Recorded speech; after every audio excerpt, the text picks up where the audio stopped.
Et maintenant, on va voir comment on simplifie une fraction. Voici 3 fractions. Qu'est-ce qu'on peut dire de ces fractions? On va regarder un petit peu. 18, c'est le triple de 6. 3 fois 6 fois 3, ça fait bien 18. Et si je regarde les numérateurs, je vois que 15 fois 3 est égal aussi à 45. Donc, les numérateurs et les dénominateurs ont été multipliés par 3.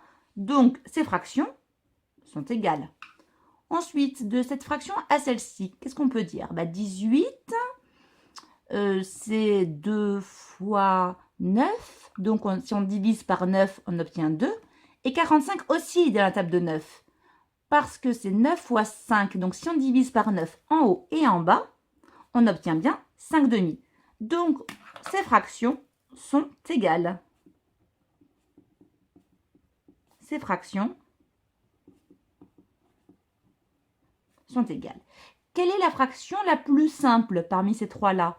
La plus simple, c'est celle qui va être écrite avec les nombres les plus petits. Entre 15 sixièmes, 45 18e et 5 demi, là où on a les nombres les plus petits, c'est bien sûr la fraction 5 demi. C'est elle la plus simple.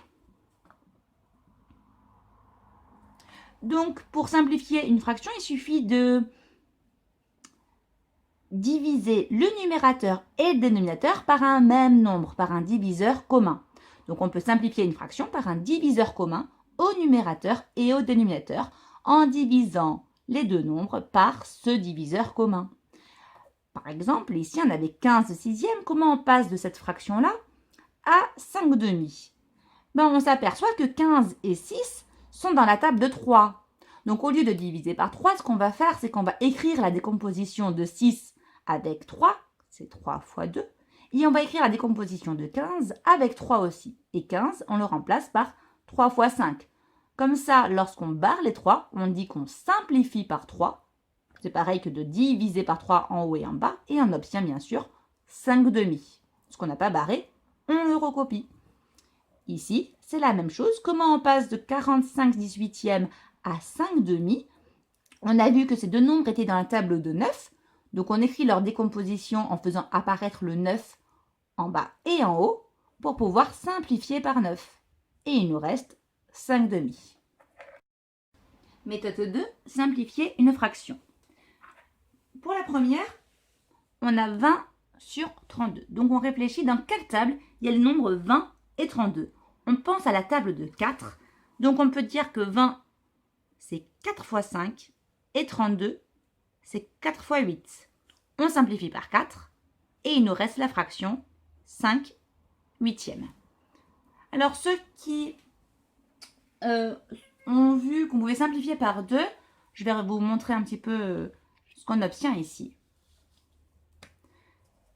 Donc, en simplifiant par 4, on obtient directement 5 huitièmes. Si on simplifie d'abord par 2, 20, c'est 2 fois 10. Et 32, c'est 2 fois 16. Donc, on simplifie par 2 et on obtient 10 16e. Et là, vous allez me dire, on n'obtient pas le même résultat. Est-ce que c'est normal? Et la réponse est que l'écriture est différente, mais en fait, il s'agit bien des mêmes fractions. Pourquoi? Parce que 10 16e, on peut encore le simplifier. En fait, 10 et 16 sont des nombres pairs. Donc, on peut encore le simplifier par 2. 10, ce n'est rien d'autre que 2 fois 5, et 16, 2 fois 8. Donc, si je simplifie encore par 2, en tout, on a la fraction 5 huitièmes. Et là, on voit bien la même écriture. Au lieu de simplifier d'abord par 2, puis encore par 2, on aurait pu simplifier directement par 4. Il vaut mieux simplifier par le diviseur le plus grand possible commun entre les deux nombres. On continue.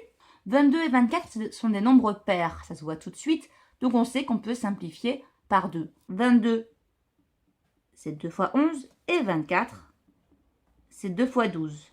Donc, je peux simplifier par 2 et j'obtiens 11 douzièmes. Je ne peux pas faire mieux, je m'arrête ici. On continue. 4 sur 48. Alors, on peut chercher un diviseur commun à ces deux nombres-là. Est-ce que 48 est divisible par 4?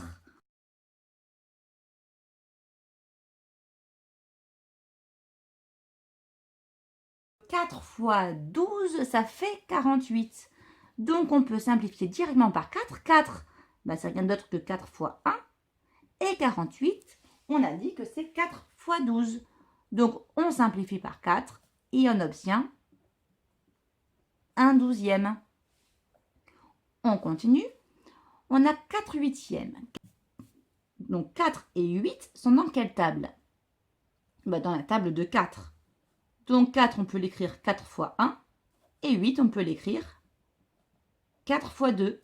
Et on simplifie par 4. Et il nous reste un demi. Si j'avais d'abord simplifié par 2.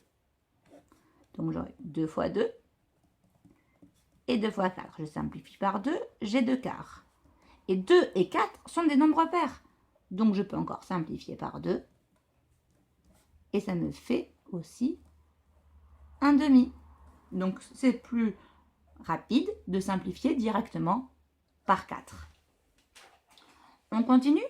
On a 2 quarts. 2 et 4 sont dans la table de 2. 2, c'est 2 fois 1. Et 4, c'est 2 fois 2.